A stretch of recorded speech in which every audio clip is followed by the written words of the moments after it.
Dr. Grace, the world is counting on you.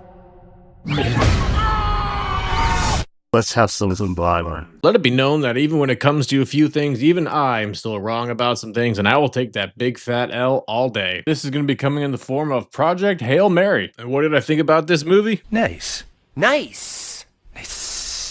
I thought Spider-Man Brand New Day was going to be one of the best movies and probably the only good movie that we are going to get out of 2026. But Project Hail Mary is freaking awesome. And I want to keep this spoiler free because I absolutely want people to go out, go to a theater, and see this movie. So let Mr. Sinister tell you a tale of Project Hail Mary. Project Hail Mary is about a young science student named Rylan Grace, who's going to be played by Ryan Gosling.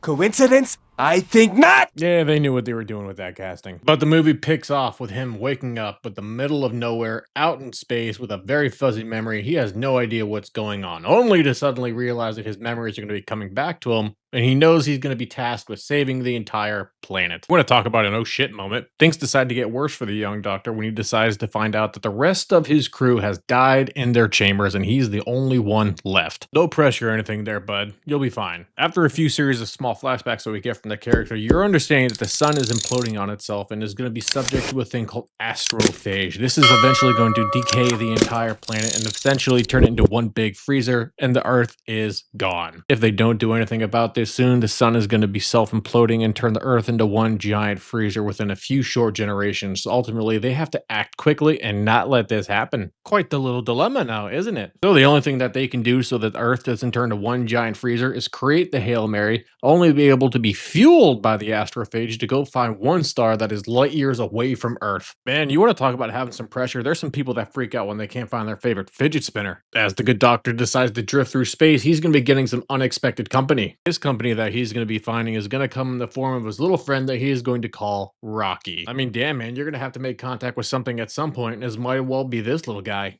Is that me? I would be remiss if I did not even give the credit to the writers of this movie for giving us some of the best dialogue between a guy and a puppet that I think we could have seen on screen. And that's one of the more beautiful parts of this movie. It's going to be taking place mostly in close quarters here with Ryan Gosling and Rocky, the puppet here, because that's exactly what he is. No CGI, this is an actual puppet. I'm gonna call you Rocky. We're here for the same reason. His son is dying too.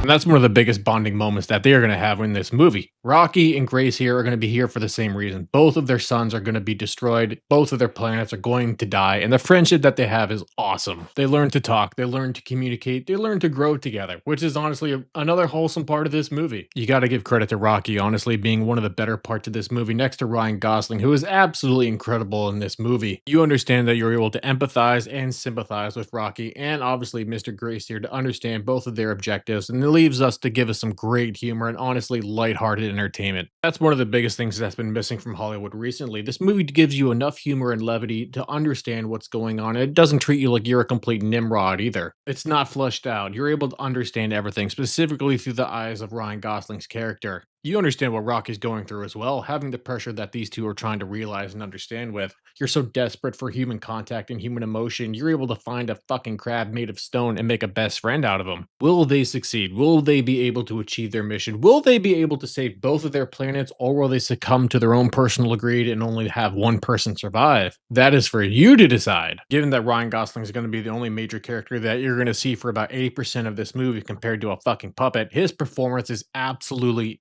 incredible. You understand that he's a very flawed human being, and at the end, he turns himself into a much better person. You gotta give Ryan Gosling a lot of credit, even after coming off of a movie where he had to play a giant tool bag as a plastic doll figure called Ken. The guy really shows his acting talent in this movie, and you absolutely have to give him credit. And yes, Project Hail Mary is based off of a book, and if you talk to anybody like I did, they said it's a pretty damn close representation to the book. Sure, there might be one or two little differences, but overall, the praise that I'm seeing on Project Hail Mary is that it's a damn good movie. You know, it's not too often when I leave a movie theater and I immediately want to turn back in and go see the movie again. I know that this is a good film, and honestly, that's why I recommend that people have to go see this. Let me know in the comment section below, what did you enjoy more? Project Hail Mary for the book or the movie. You can't give out any other credit without mentioning the directors. When you've heard of Lord and Miller before, you know that these two are usually a team pair. And honestly, they work really well together and gave us a phenomenal show. They work better than these two retards that we've been getting right here. And you can't go out to giving credit to Andy Weir, who is also going to be famously known for The Martian as well. Obviously, the work that he's done so far with just these two movies alone, given pretty damn good adaptations, you gotta just say thankfully this is something that we just needed. And credit to him. There's a good theme that he likes to have throughout his books about the simple aspects of humanity, what it takes to problem solve, and overall giving the audience what they ultimately deserve and not treating the audience like we're a bunch of complete retards also. He knows how to write humor effectively enough to keep you in the moment but not dilute it. He knows when to be serious and when to bring the right amount of levity to these things. It's something Hollywood, honestly, that they've never learned yet. Now, is this a movie where you had to have read the book in order to understand Project Hail Mary? No, you don't, but I think you're going to appreciate it a lot more. If you enjoyed this video, please like, share, and subscribe. If you didn't enjoy the video, I thank you all so much for watching.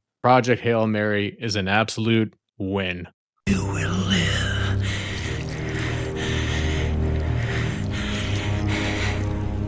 You will live. And as always, until we meet again.